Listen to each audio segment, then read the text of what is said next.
The dust-laden winds of Nebraska Territory swept across the plains as Nora Redford stepped off the stagecoach in Centralia, clutching her tattered shawl tighter around her shoulders. October 1867 had brought an early chill, and her threadbare dress offered little protection against the biting cold. The journey west had cost her nearly everything she owned, leaving her with nothing but a small carpetbag containing her few remaining possessions and the address of the man who had sent for her. "This is it, miss," the stagecoach driver announced, setting her bag down beside her. "Centralia." End of the line. Nora gazed at the modest frontier town stretching before her, a single main street lined with wooden buildings, a general store, saloon, and what appeared to be a small church at the far end. Nothing like the bustling streets of Boston she had left behind. The weight of her decision pressed down upon her shoulders almost as heavily as the exhaustion from the long journey. She had replied to an advertisement in the newspaper. "Rancher seeking bride. Will provide comfortable home and honest living in Nebraska Territory." After exchanging a few letters with Caleb Jameson, she had agreed to come west. With her parents dead from influenza and the family savings depleted by medical bills, she had few options left in Boston. "Mr. Jameson was supposed to meet me," she said to the driver, looking around the nearly deserted street. The driver shrugged. "Folks get busy out here, miss. Ranching waits for no man. Might be he got held up. Where might I wait for him?" she asked, trying to keep her voice steady despite her growing unease.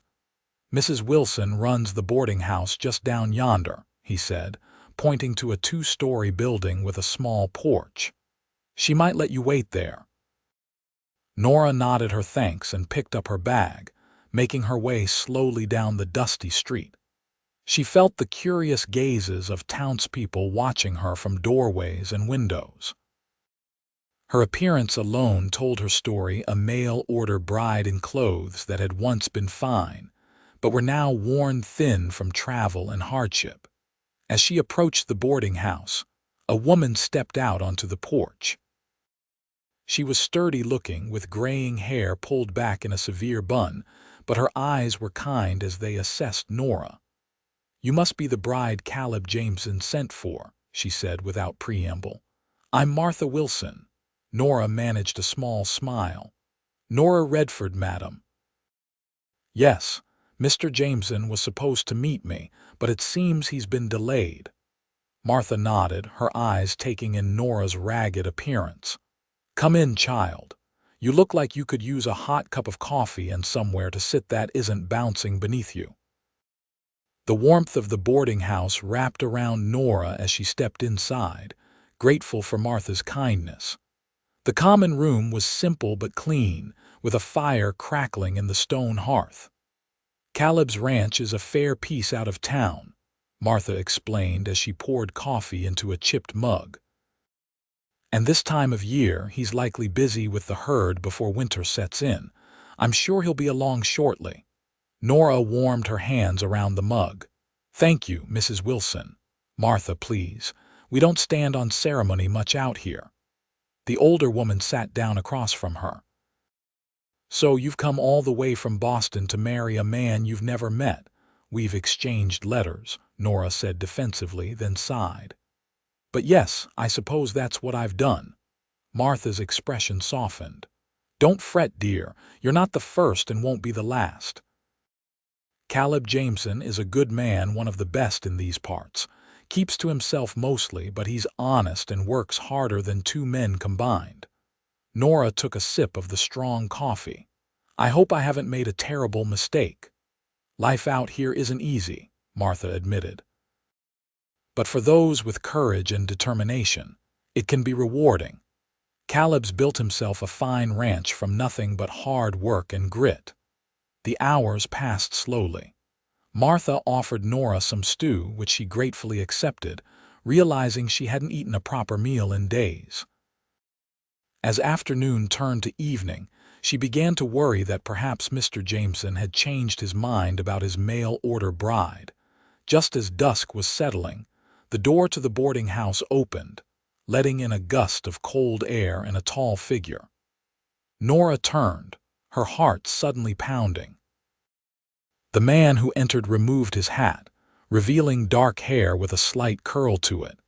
His face was weathered by sun and wind, with a strong jawline softened by surprisingly gentle blue eyes.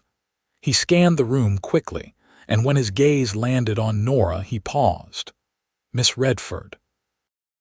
he asked, his voice deep and hesitant. Nora stood, suddenly conscious of her appearance. "Mr. Jameson," he nodded, crossing the room in a few long strides. Up close, she could see he was younger than she'd expected, perhaps 30 or so. His clothes were plain but clean denims, a faded blue shirt, and a worn leather vest. "I apologize for being late," he said. "One of my hands broke his arm, and I had to help get him to the doctor before I could come to town." "It's quite all right," Nora said, though the hours of waiting had left her anxious. "Mrs. Wilson has been very kind." Caleb glanced at Martha with a grateful nod.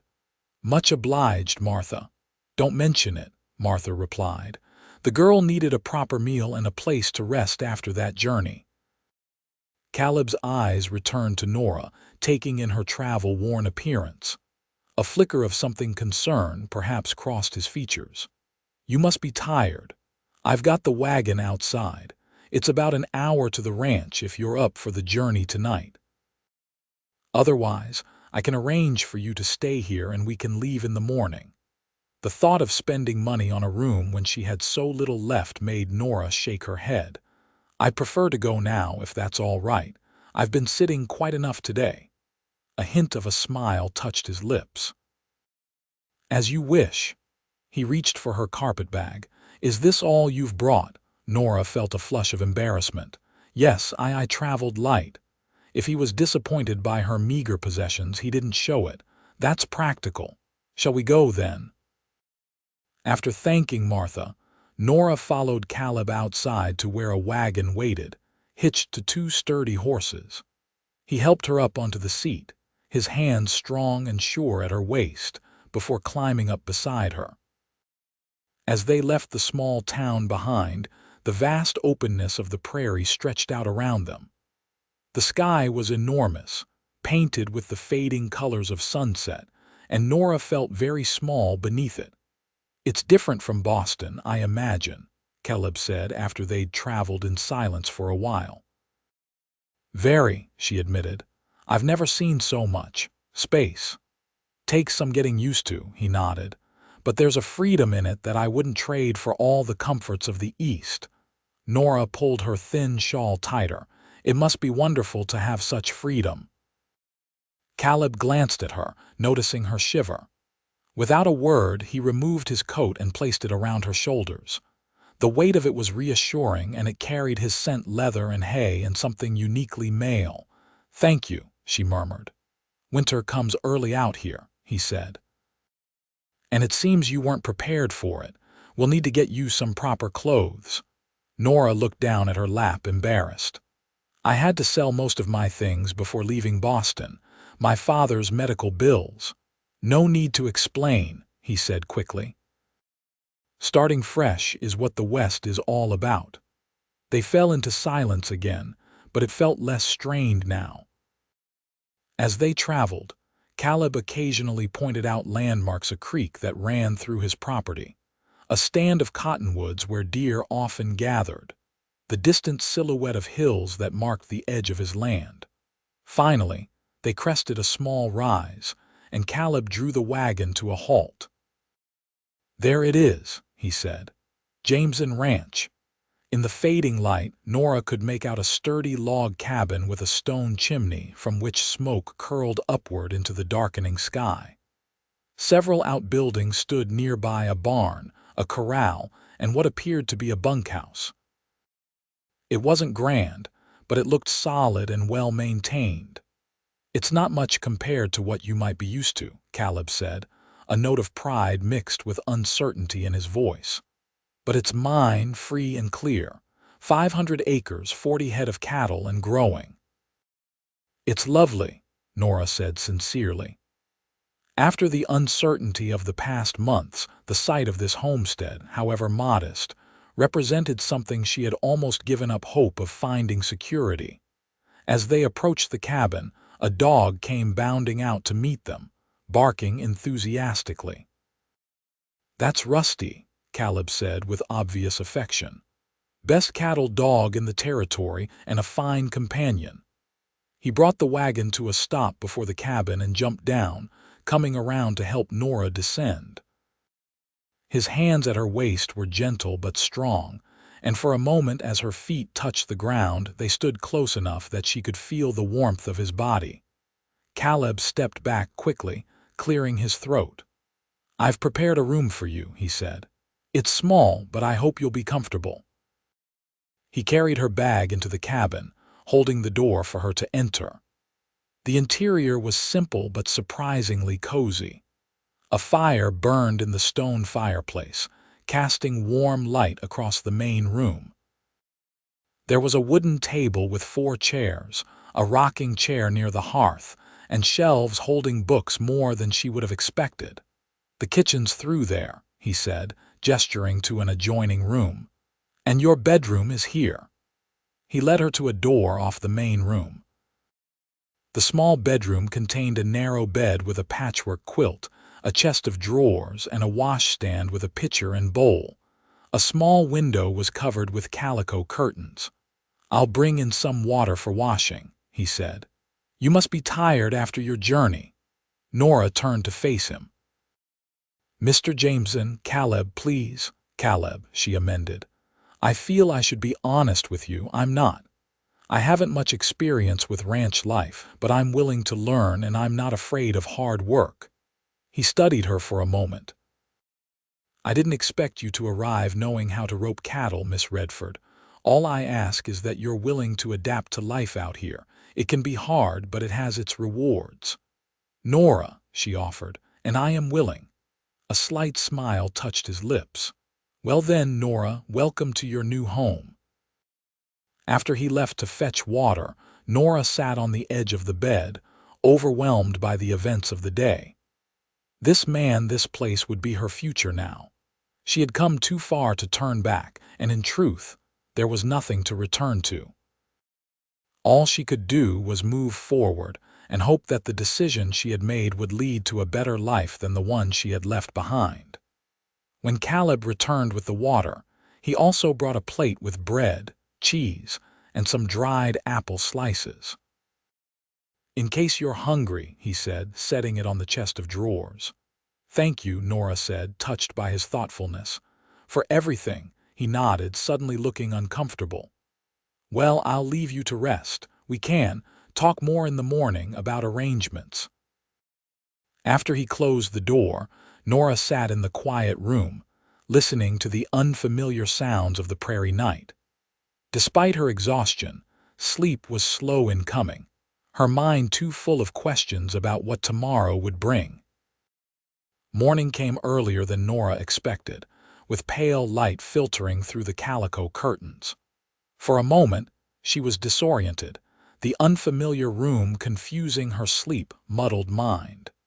Then the events of the previous day came rushing back: the arrival in Centralia, meeting Caleb, coming to his ranch. She rose and used the now cool water in the basin to wash her face and hands, then changed into her other dress nearly as worn as the one she had traveled in. Running her fingers through her long auburn hair, she plaited it into a simple braid, wishing she had a mirror to check her appearance. The scent of coffee and something cooking drew her from the bedroom. In the main room, she found Caleb at the stove, his back to her as he tended to a pan of what smelled like bacon. "Good morning," she said softly. He turned, a look of surprise briefly crossing his face before he schooled his features. "Morning. Did you sleep well?" "Yes, thank you," she lied, not wanting to admit that anxiety had kept her tossing much of the night. "Coffee's hot," he said, gesturing to a pot on the stove. Cups are on the shelf there." Nora poured herself a cup, grateful for the warmth it provided. The morning was chilly, though a fire already crackled in the fireplace. "I thought we might go into town today," Caleb said as he transferred bacon to a plate and cracked eggs into the hot grease. "Get you some supplies. Winter's coming fast and you'll need warmer clothes." Nora's cheeks flushed. I'm afraid I don't have much money left after the journey." Caleb turned to look at her directly. "You're to be my wife, Nora. Your needs are my responsibility now." His matter-of-fact tone made it clear this wasn't charity but rather his duty as he saw it. Still, Nora felt uncomfortable. They were practically strangers, and yet he was willing to provide for her without question. "That's very generous," she said carefully. He shook his head. "It's not generosity. It's how things work out here. We depend on each other." He set a plate of eggs and bacon before her. "Eat up. It's a fair ride into town." After breakfast, Nora helped clean the dishes while Caleb went to hitch the wagon. She looked around the cabin in daylight, noting details she had missed the night before. There were touches that surprised her: curtains at the windows, a bookshelf filled with volumes ranging from practical farming guides to Shakespeare and Dickens, and a small collection of tin types on the mantel. Curiosity drew her to these photographs. One showed a younger Caleb standing beside an older couple, his parents, she guessed. Another depicted him with a young man who shared his features, likely a brother. The third showed a group of men beside a newly constructed cabin. This one, she realized. "My parents," Caleb said from behind her, making her start. "That was taken just before they died of fever 5 years back. The other is my brother Thomas, who's ranching up in Montana now." "I'm sorry about your parents," Nora said softly. "I lost mine too. My father to consumption last year and my mother to influenza shortly after." Caleb nodded, a moment of understanding passing between them. "It's hard to be alone in the world." "Yes," she agreed. "It is." He seemed about to say more but instead gestured toward the door. "Wagon's ready if you are." The journey to Centralia took just under an hour, the morning sun warming the air as they traveled.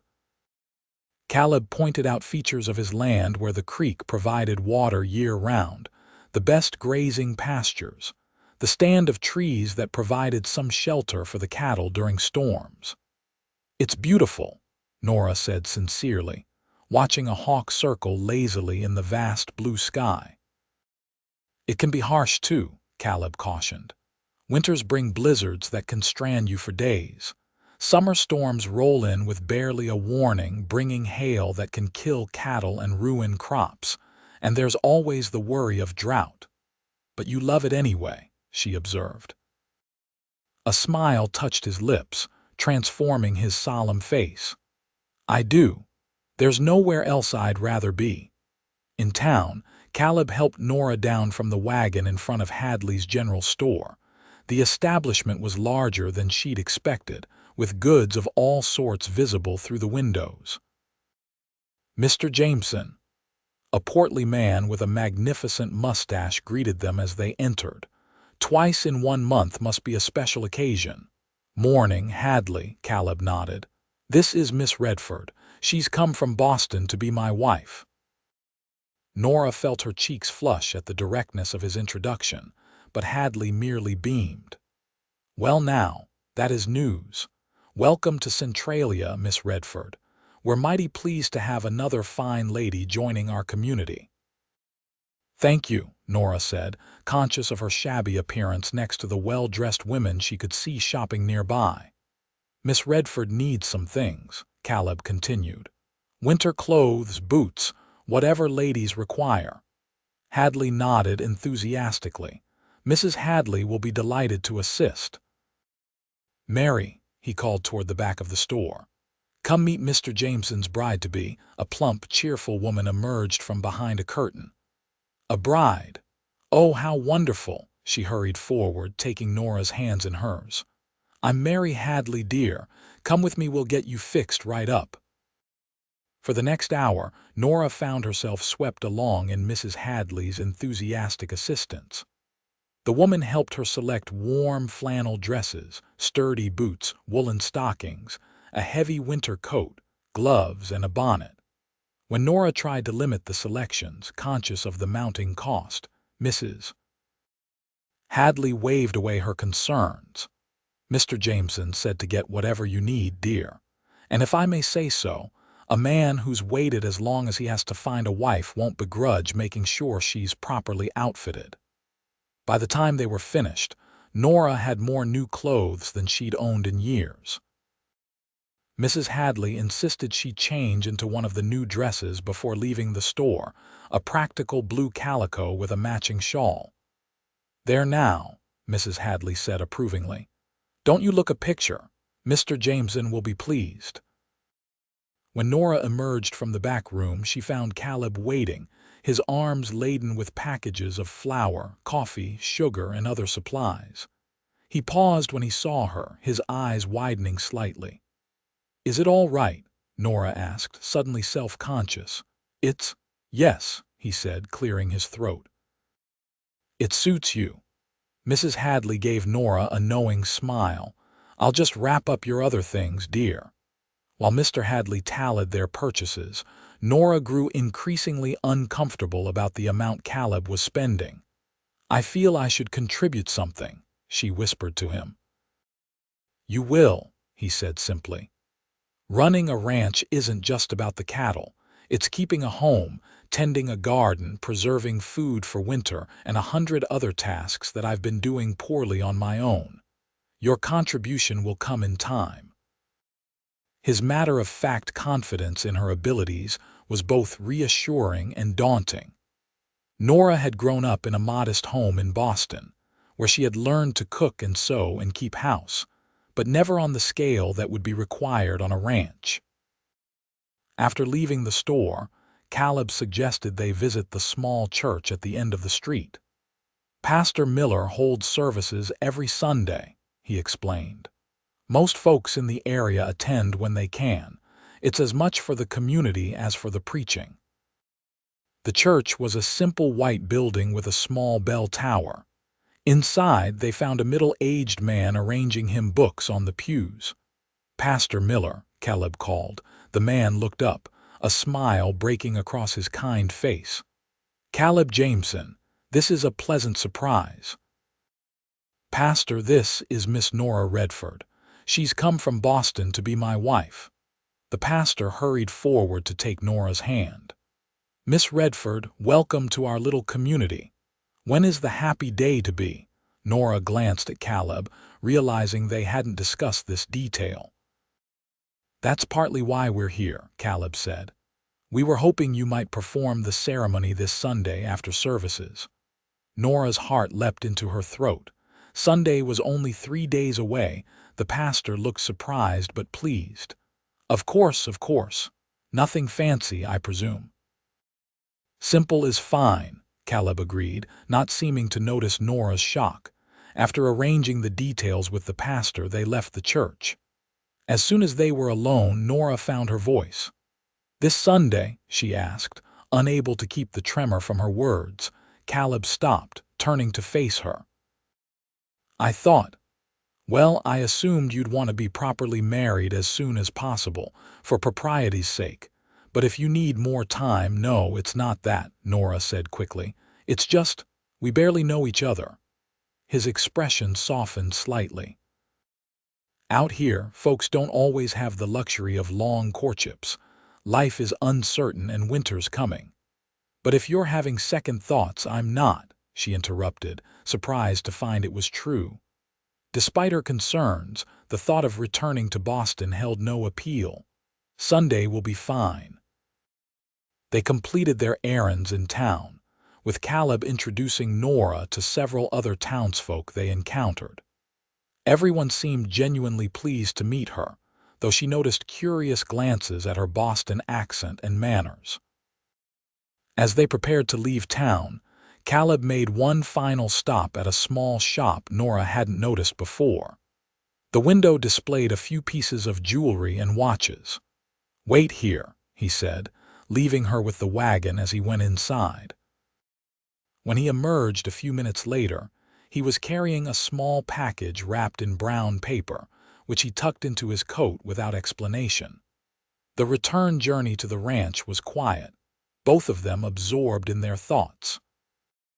As they approached the homestead, Nora was struck again by the isolation of it. The nearest neighbor, Caleb had told her, was 3 miles away. "Will you be lonely out here?" Caleb asked, seeming to read her thoughts. "I don't think so," she said after a moment's consideration. "In Boston, I was surrounded by people but still felt alone after my parents died. Here, at least there's purpose to the solitude." He nodded, looking pleased with her answer. "Spring and summer bring more activity. Cattle drives, haying, neighbors helping with barn raisings and such. Winter is when we turn inward." At the ranch, Caleb helped unload their purchases, carrying Nora's new clothes to her room. As she began to put them away in the chest of drawers, she was overcome with the strangeness of her situation. 3 weeks ago, she had been in Boston, desperately seeking a way to survive. Now she was in Nebraska Territory, preparing to marry a man she had just met. That evening after supper, as they sat by the fire, Caleb finally broached the subject that had been hovering between them all day. "I want you to know," he began, his voice careful, "that while our marriage will be legal in every way, I don't expect. That is to say, I understand that we're still strangers to each other. I have a cot in the barn where I can sleep until you're comfortable with other arrangements." Nora felt her face grow hot. "That's very considerate of you." "I want this to work, Nora," he said earnestly. "I've been alone a long time and I'm not looking for just a housekeeper. I want a partner, a wife in every sense, but I can be patient." His honesty moved her. "Thank you. I appreciate your understanding." The next morning, Caleb showed Nora around the ranch properly.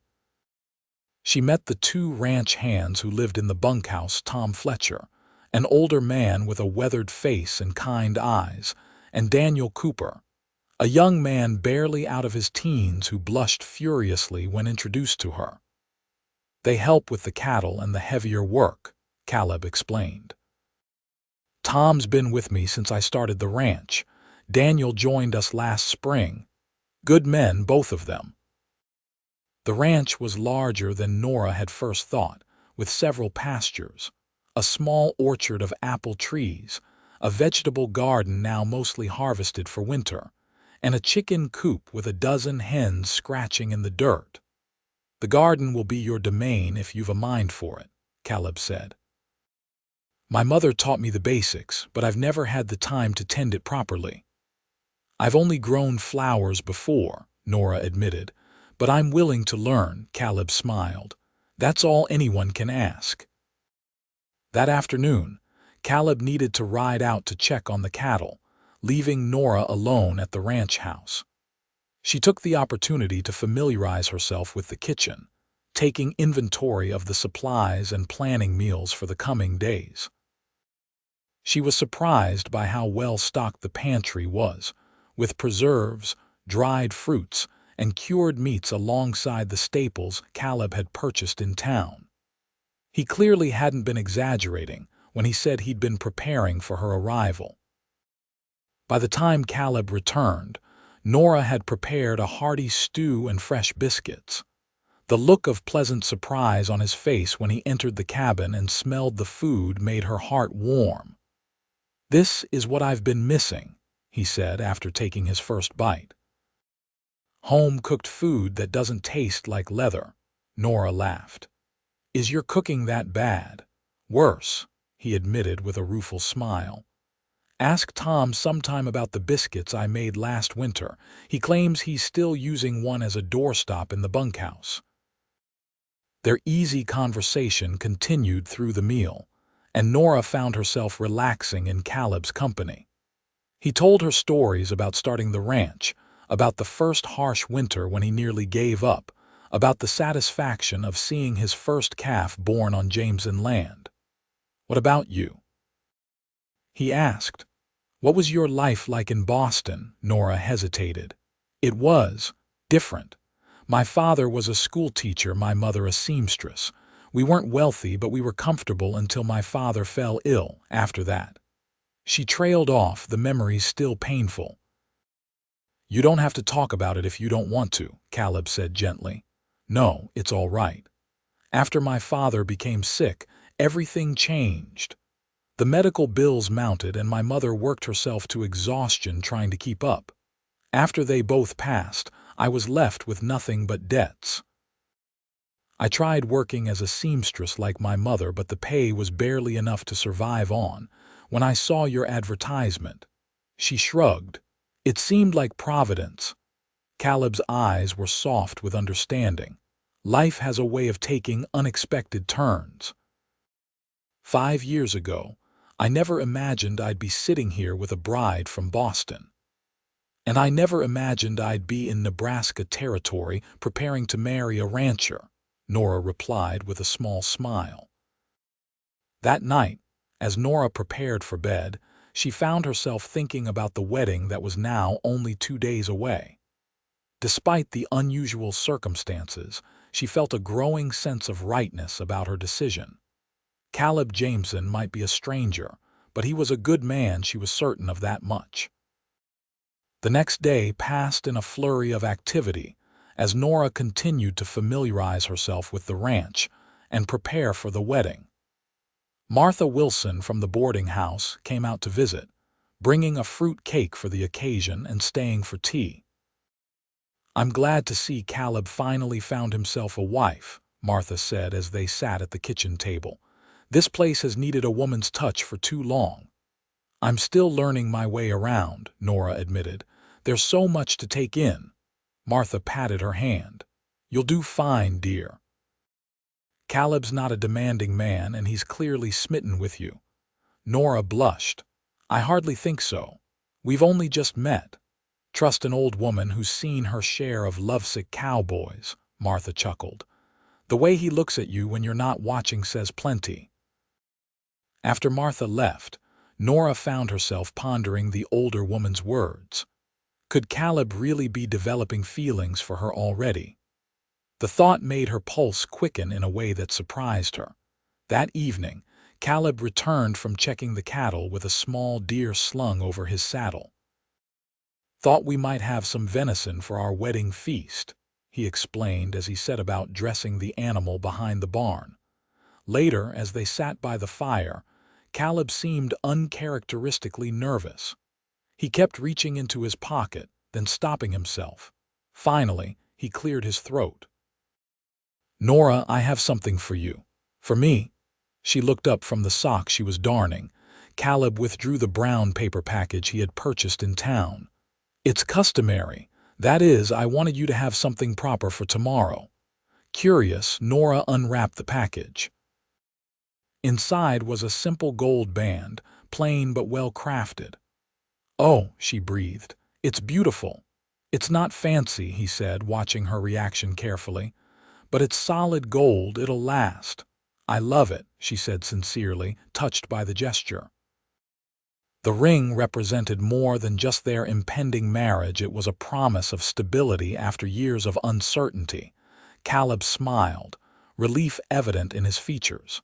There's something else, too. Wait here. He disappeared into his bedroom and returned carrying something wrapped in tissue paper. I've been saving this, he said, handing it to her. It was my mother's. I thought perhaps, for tomorrow. Nora carefully unwrapped the package to reveal a dress of soft ivory silk. It was simple in design but beautifully made, with tiny pearl buttons down the bodice and delicate lace at the collar and cuffs. Caleb, she gasped, running her fingers over the fine fabric. This is too much. I couldn't possibly, please, he interrupted. My mother would have wanted her daughter-in-law to wear it, and I. He paused, his eyes meeting hers. I want to see you in it when you become my wife. The intensity in his gaze made her breath catch. For the first time, Nora felt a flutter of something beyond gratitude or friendship, something warm and stirring that made her cheeks flush and her heart race. "Then I would be honored to wear it," she said softly. The morning of the wedding dawned clear and cold. Nora woke early, a mixture of excitement and nervousness fluttering in her stomach. Today, she would become Mrs. Caleb Jameson, a rancher's wife in Nebraska Territory, a far cry from the future she had once imagined for herself in Boston. She bathed using the water Caleb had heated for her, then carefully arranged her hair, pinning it up in a style her mother had taught her for special occasions. When she finally slipped on the ivory silk dress, she was surprised by how well it fit, needing only minor adjustments at the waist and hem. A soft knock at her door startled her from her contemplation. "Nora, Mrs. Wilson is here to help you," Caleb called through the door. "I'll be waiting with the wagon when you're ready." Martha bustled in moments later, her face lighting up at the sight of Nora in the wedding dress. "Oh my," she breathed. "You look absolutely lovely, child. Caleb won't know what hit him." With Martha's help, Nora made the final adjustments to her appearance. The older woman had brought a small bouquet of late-blooming wildflowers and greenery tied with a ribbon. "Every bride needs flowers," she said, pressing them into Nora's hands. When they emerged from the cabin, Caleb was waiting by the wagon, dressed in what was clearly his Sunday best: clean dark trousers, a white shirt, and a black wool coat. He had trimmed his beard and slicked back his hair, and when he turned to see Nora, he froze, his expression one of pure wonder. For a long moment, he simply stared at her, seemingly at a loss for words. "You look beautiful," he finally managed, his voice rough with emotion. "Thank you," Nora replied, a blush warming her cheeks. "You look very handsome yourself." The ride to Centralia was filled with an anticipatory silence, broken occasionally by Martha's cheerful observations about the weather and predictions for the coming winter. Tom and Daniel followed in a second wagon, both men uncomfortably dressed in their best clothes. The small church was already filled with people when they arrived. It seemed the entire town had turned out for the event. As Caleb helped Nora down from the wagon, whispers and smiles followed them to the church steps. Pastor Miller met them at the door, beaming. "The bride and groom. Come in, come in. We're all ready for you." Inside, the simple church had been decorated with fall leaves and a few late-season flowers. The wooden pews were filled with townsfolk, many of whom Nora had met briefly during her visit to town. As they made their way to the front of the church, Nora was struck by the sense of community surrounding them.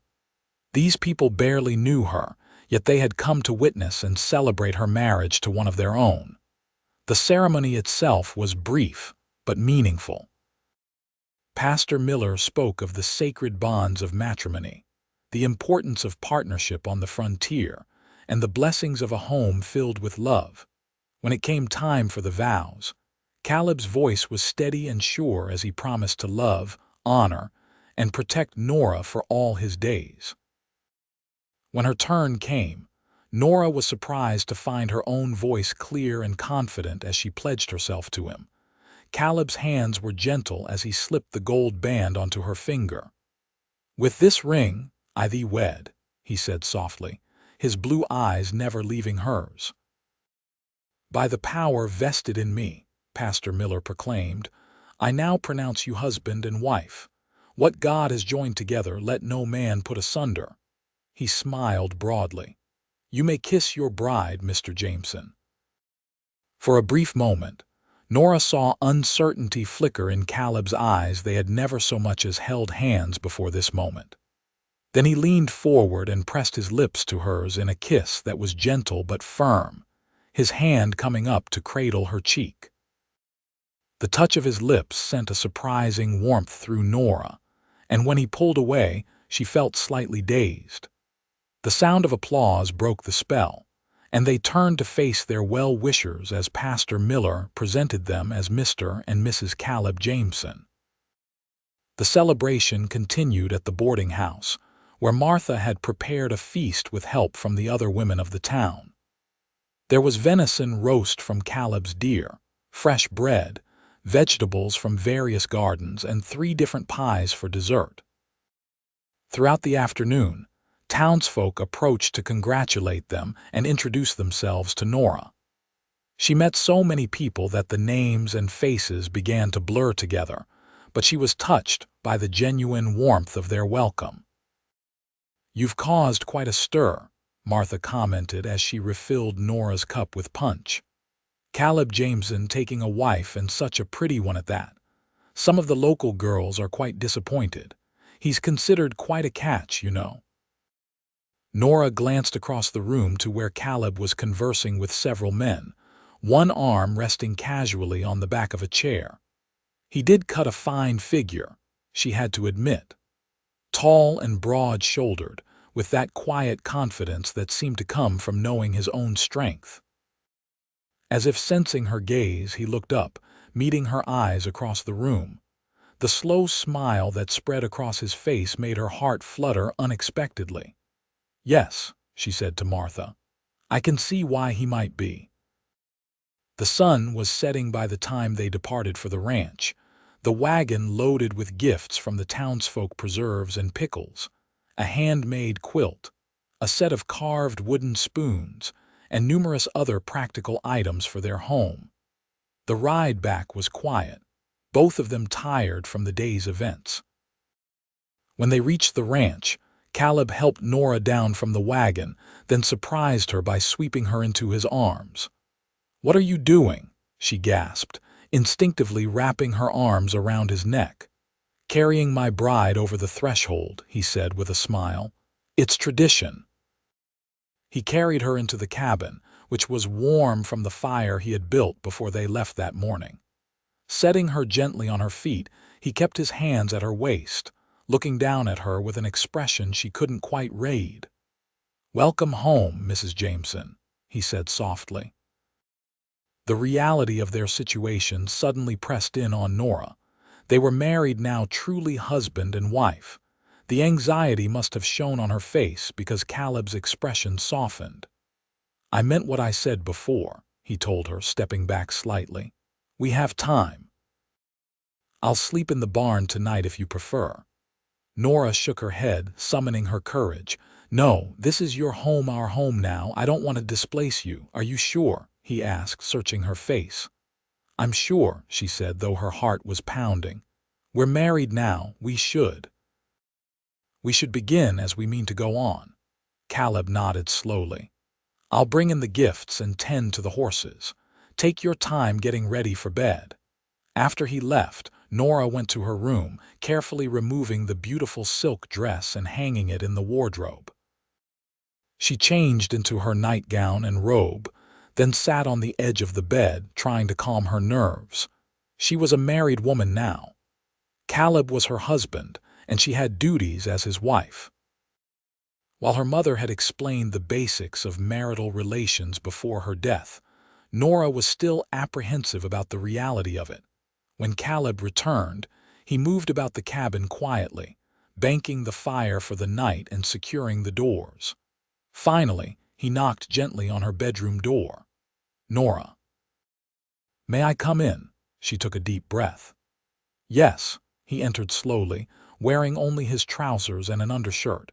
His feet were bare and his hair was slightly mussed, as if he'd run his hands through it nervously. "I can still sleep elsewhere if you've changed your mind," he offered. Nora shook her head. "No, I meant what I said." Caleb nodded, then moved to the other side of the bed. He sat down, his back to her, as he removed his shirt. In the lamplight, Nora could see the play of muscles across his shoulders and back, evidence of years of hard physical labor. When he turned toward her, she quickly averted her eyes, embarrassed to be caught staring. He chuckled softly, the sound warm and reassuring. "It's all right to look at me, Nora. I'm your husband now." She glanced up, meeting his gaze. There was gentleness there, but also something more, a heat that made her breath catch. "I know this is all happening very fast," he said, reaching out to take her hand. "And I want you to know that I didn't bring you here just for this. I wanted a companion, a partner. The rest is, well, it's important, but it's not everything." His honesty touched her. "I appreciate that, Caleb, truly." He leaned closer, his hand coming up to cup her cheek. "May I kiss you, wife?" The words sent a shiver through her. "Yes," she whispered. His lips met hers gently at first, then with growing confidence as she responded to him. His hand slipped from her cheek to the nape of her neck, drawing her closer as the kiss deepened. When they finally parted, Nora was breathless, her heart racing. Caleb's eyes had darkened, and she could feel the tension in his body as he held himself carefully in check. "Shall I put out the lamp?" he asked, his voice husky. Nora nodded, and he reached over to extinguish the flame, plunging the room into darkness save for the faint moonlight filtering through the curtains. In the shadows, Caleb drew her into his arms, and Nora surrendered herself to the new and wondrous experience of being truly a wife. Later, as she lay in the circle of Caleb's arms, her head resting on his chest, Nora felt a profound sense of peace settle over her. Whatever uncertainties the future might hold, she knew that she had made the right decision in coming west. In this man, her husband, she had found not just security, but the promise of something deeper and more fulfilling than she had dared to hope for. The weeks following the wedding settled into a rhythm as Nora adjusted to her new life as a rancher's wife. Each morning, Caleb rose before dawn to tend to the cattle with Tom and Daniel, while Nora prepared breakfast and began her daily tasks. She learned quickly, determined to prove her worth. Martha visited regularly, teaching Nora the skills she needed: how to make soap from tallow and lye, how to preserve meat for the winter, how to mend leather work gloves that wore through almost weekly with the hard ranch work. November brought the first heavy snow, transforming the landscape into a vast white expanse. Nora stood at the window, watching in wonder as the flakes swirled down from the leaden sky. "It's beautiful," she murmured as Caleb came to stand beside her. "Beautiful but dangerous," he said, slipping an arm around her waist. "This is why we've been working so hard to prepare.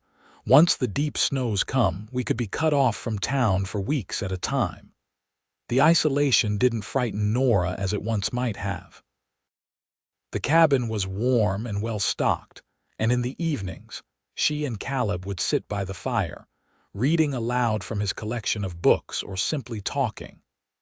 Sometimes he would play his harmonica, the simple tunes filling the cabin with a homely sort of music that Nora found deeply comforting.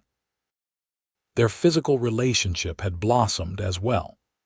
Caleb was a considerate and gentle lover, and Nora had surprised herself with how quickly she had adapted to that aspect of marriage. There was a deep satisfaction in the intimacy they shared, a connection that grew stronger with each passing day. One evening in early December, as they lay together in the afterglow of lovemaking, Caleb traced lazy patterns on Nora's bare shoulder. "Are you happy here?" he asked, his voice quiet in the darkness. Nora propped herself up on an elbow to look at him. "Yes," she said truthfully. "More than I ever expected to be." "You don't miss Boston, the theaters and shops and such?" She considered the question seriously. "I miss certain things, the libraries mainly, but not enough to outweigh what I've found here." She reached out to touch his face. "What I've found with you." His eyes softened. "I never thought I could feel this way about anyone. When I sent for a bride, I was hoping for a helpmate, someone practical. I never expected." "What?" she prompted when he trailed off. "Love," he said simply. "I never expected to fall in love." The word hung between them, powerful and transformative. Nora felt tears prick at her eyes. "I love you too," she whispered, realizing as she said it how deeply true it was. Caleb pulled her close, his kiss tender and full of promise. "Then I am the luckiest man in Nebraska Territory." As winter deepened, the ranch fell into a quieter routine.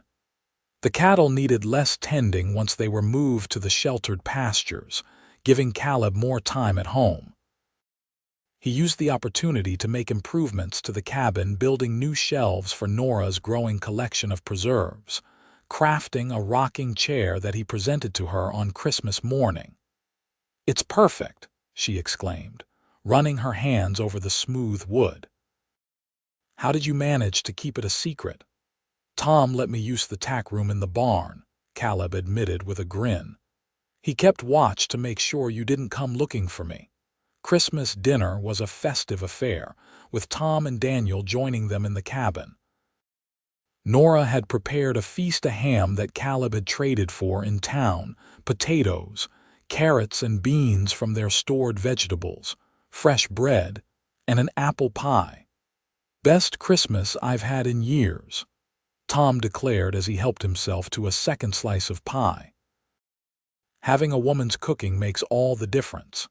It's not just her cooking that's improved things around here," Daniel added, his young face earnest. "The boss smiles now.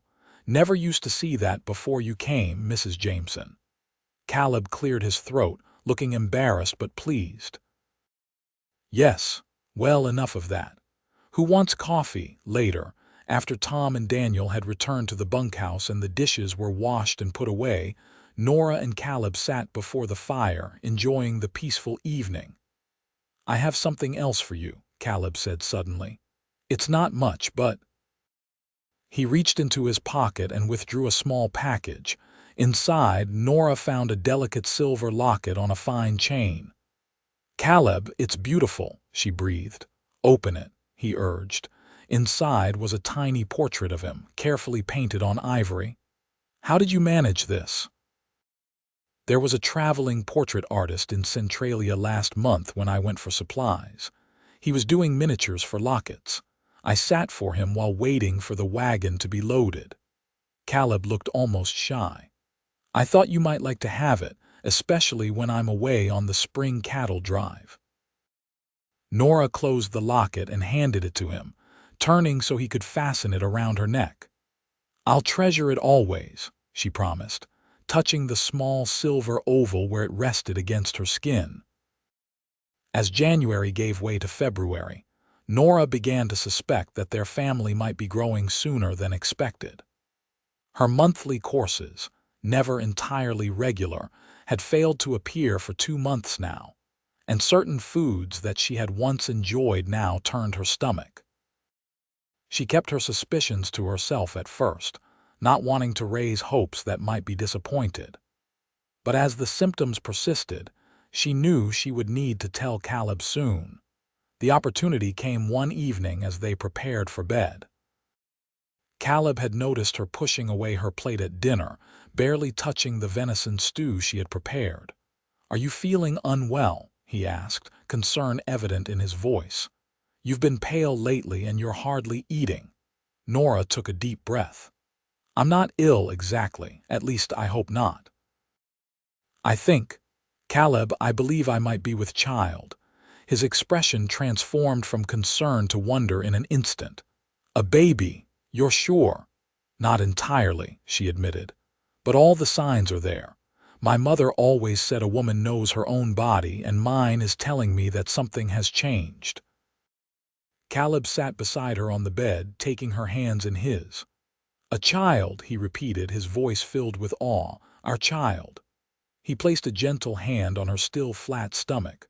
"When, if I'm counting correctly, sometime in late summer, August perhaps." His face split into a wide grin, and then he was pulling her into his arms, laughing with pure joy. "Nora, this is wonderful news. A baby, a son or daughter to inherit the ranch someday." His enthusiasm was infectious, dispelling the last of her anxieties. "You're happy then?" "Happy doesn't begin to describe it," he said, kissing her soundly. "I'm elated, overjoyed, ecstatic." He paused, his expression becoming serious. "But what about you? "Are you pleased about this?" Nora nodded, her own smile growing. "I am." "Nervous. Of course childbirth isn't without its dangers. But yes, I'm very happy." "We'll get the doctor from town to check on you," Caleb promised. "And Martha will know what to do. She's delivered half the babies in the county from what I hear." As winter slowly loosened its grip on the land, Nora's condition became more evident. Her dresses grew tight around the middle, and the morning sickness that had plagued her began to ease, replaced by a healthy appetite and a new vitality. Caleb was attentive to her every need, insisting she rest when she seemed tired and taking on some of her chores despite her protests. Tom and Daniel, once they were told the news, became equally protective, rushing to carry water or firewood before she could attempt it herself. "I'm with child, not made of glass," she complained good-naturedly to Martha during one of the older woman's visits. Martha chuckled. "Let them fuss, dear. Men need to feel useful at times like these. Besides, the real work will begin once that baby arrives." Spring brought new life to the ranch, calves being born.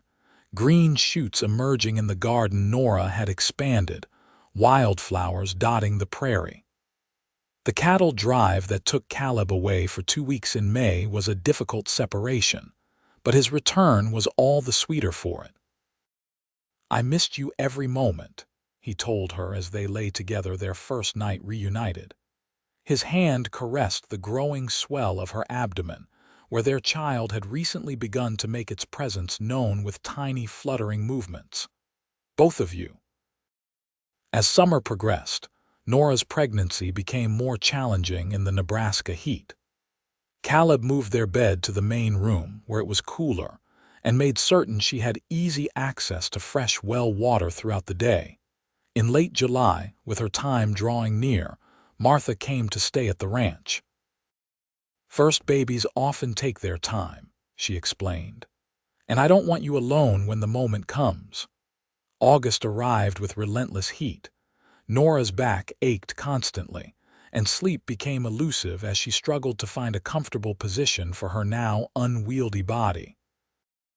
"I feel like a cow," she complained one evening as Caleb helped her settle into bed. He laughed. "The most beautiful cow I've ever seen," he teased, earning himself a swat on the arm. His jest proved prophetic when, 2 nights later, Nora woke to a sharp pain and a rush of fluid.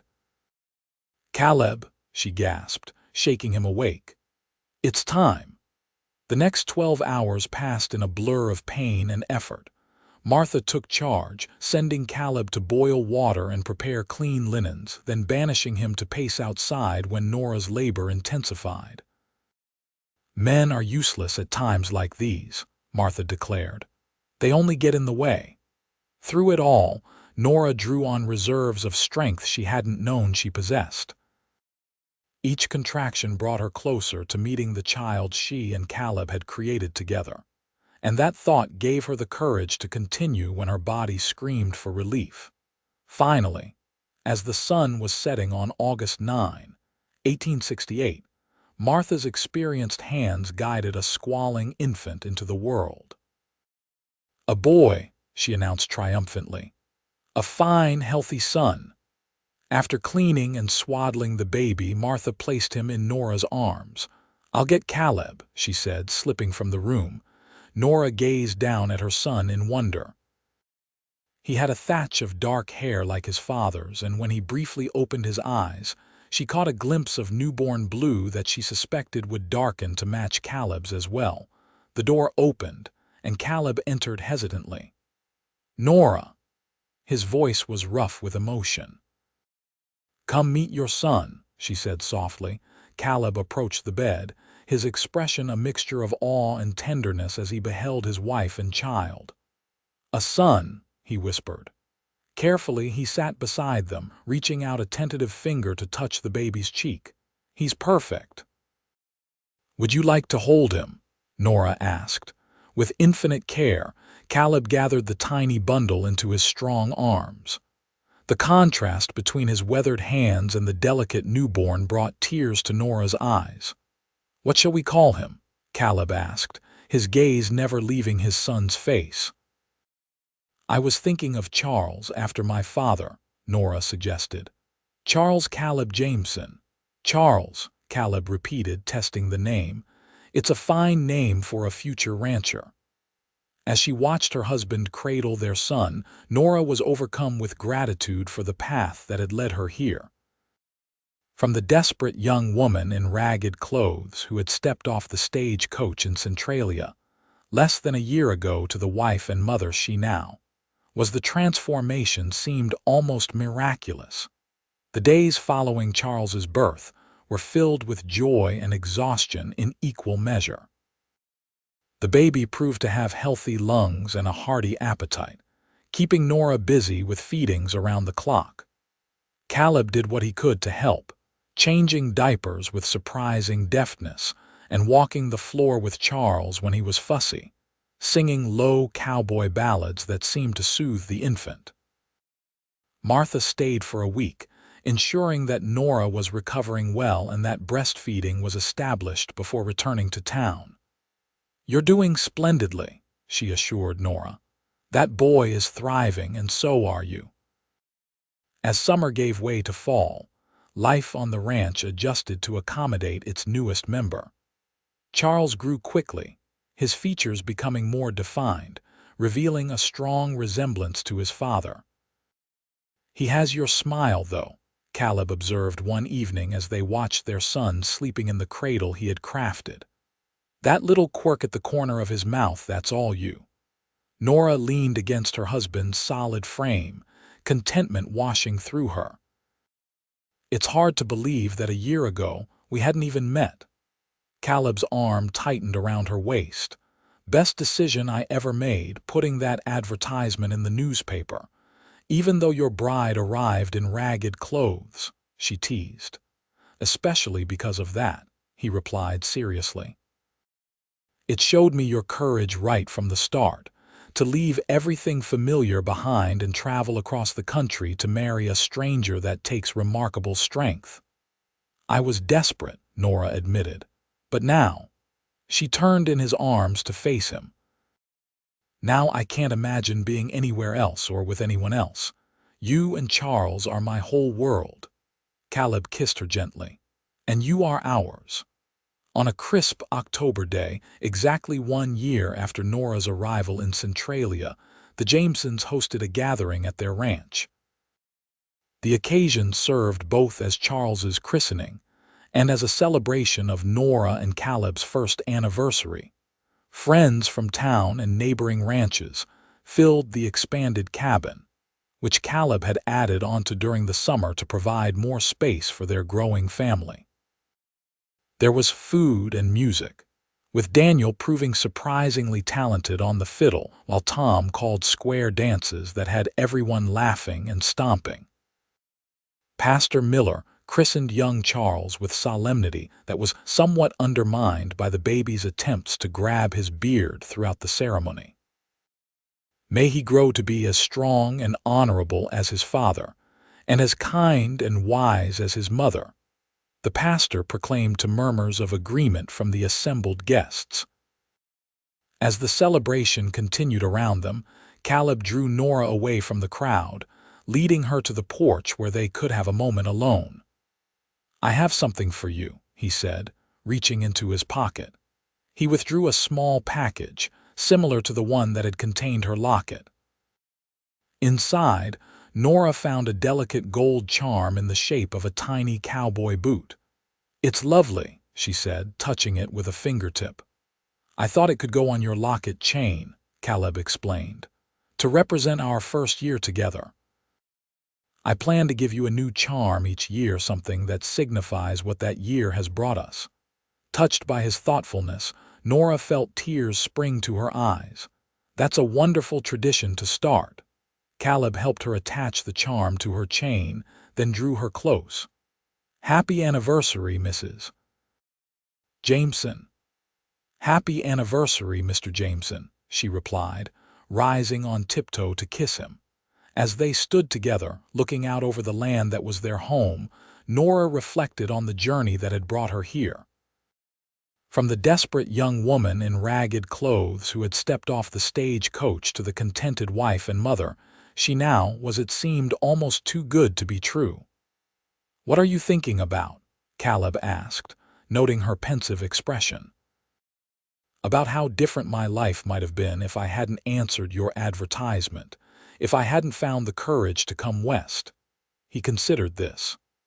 "I believe some things are meant to be, Nora.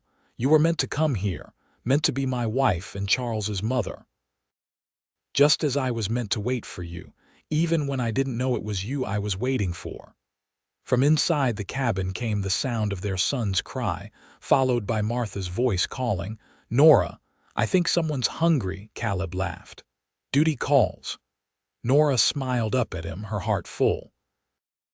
"Our life together is just beginning, Caleb Jameson, and I can't wait to see what the future holds for us." Hand in hand, they returned to the celebration, to their son, and to the life they were building together, a life that had begun with a mail-order bride in ragged clothes, and a cowboy who saw beyond appearances, to the woman who would become his partner in all things. 5 years later, 1873, the sound of children's laughter filled the air as Nora hung the last of the laundry on the line. The Nebraska summer sun beat down warm upon her shoulders as she watched her son Charles, now nearly 5, running after his 3-year-old sister Emma in the yard. Their youngest, 18-month-old Thomas, sat nearby, concentrating intently on a wooden horse his father had carved for him. "Mama, look," Charles called, proudly displaying a grasshopper he had captured in cupped hands. "Can I keep him?" "Only until sunset," Nora replied with a smile. "Then he needs to go back to his family." The ranch had flourished in the 5 years since Nora's arrival. Caleb had expanded their herd, built a larger barn, and added 2 rooms to the cabin as their family grew. The garden that Nora had tentatively started now provided abundant vegetables for their table and extras to trade in town. Life wasn't without its hardships. 2 years prior, a drought had threatened their cattle and crops, forcing Caleb to drive the herd farther north in search of water and grazing land. The previous winter had brought blizzards, so severe they'd been snowed in for nearly 3 weeks.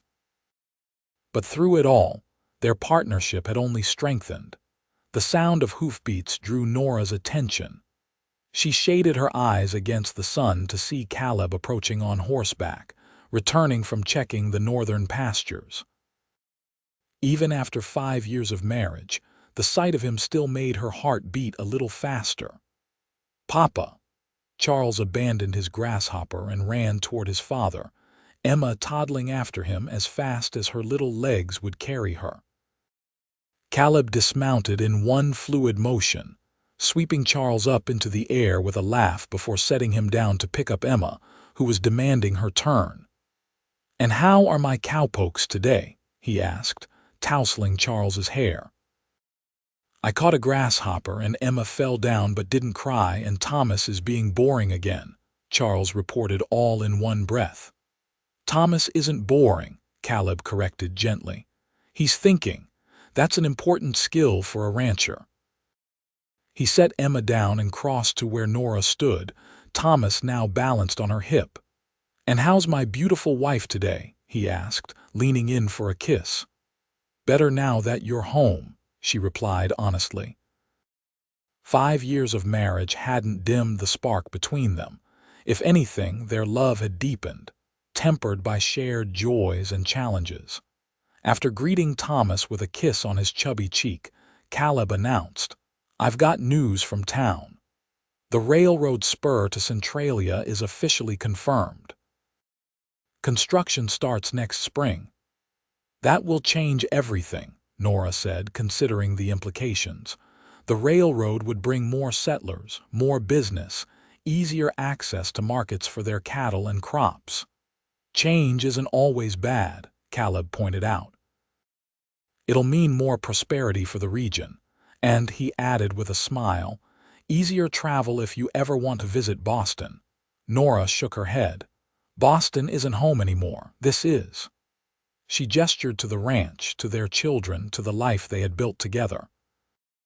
That evening after the children were asleep, Caleb and Nora sat on the porch, enjoying the cooler air and the first stars appearing in the vast Nebraska sky. "You ever regret it?" Caleb asked suddenly. "Coming west to marry a stranger?" Nora turned to look at him, surprised by the question. "Never, not for a single moment. Even with all the hardships, the isolation, the harsh winters, the endless work," she reached for his hand, twining her fingers with his. "Especially not because of those things. They've shown me what we're capable of together," she smiled. "Besides, you weren't a stranger for long." He squeezed her hand. "I knew from the moment I saw you at Martha's boarding house that you were special. Even in those worn-out clothes, there was something about you, a strength, a determination. I think I started falling in love with you right then." "And when did you know for certain?" she asked, curious. Caleb considered this. "That day in town when I brought you the dress, my mother's dress, the look on your face when you saw it, and later when you wore it to become my wife.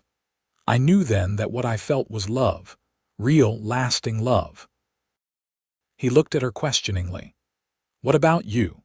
"It wasn't one moment," Nora reflected.